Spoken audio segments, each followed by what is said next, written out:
So I read Throne of Glass and I want to talk about it.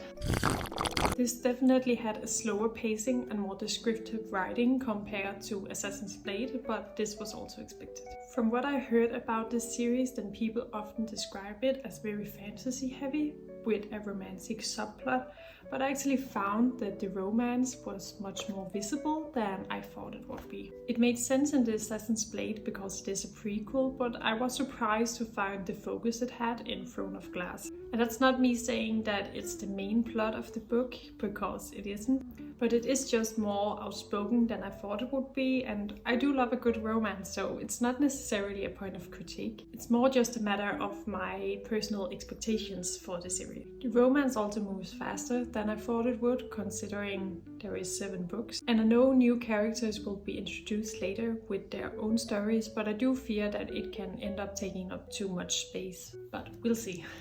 At about 3/4 of the way through, I got this feeling that I had a hard time shaking off, and I'm a bit scared to admit that I expected more.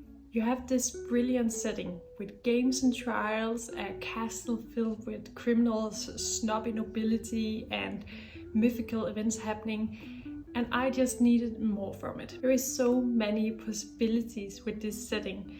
Like, you could write about how there is intrigues between criminal clans, Dorian fighting for his political interest with the nobility. Maybe somebody from the nobility would recognize Selena and make her a deal to assassinate one of her friends and grant her her freedom. Maybe more will happen in the later books, at least that's what I expect. But I just found that with this first book and the setting we had here, that so much more could have been done. I also found it quite predictable at times, and I think in some instances it was intentional, but it also made me a bit impatient. I still enjoyed it a lot and had a great time reading it. I like Sarah J. Maas's writing style, and I also like that she uses several perspectives in this book, even though not every single change of scene I found necessary. I hope to see more involvement in the characters later on, especially Dorian.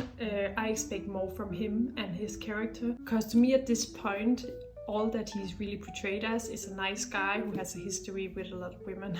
Therefore, I ended up giving this 3.5 stars. And I'm already on to Crown of Midnight.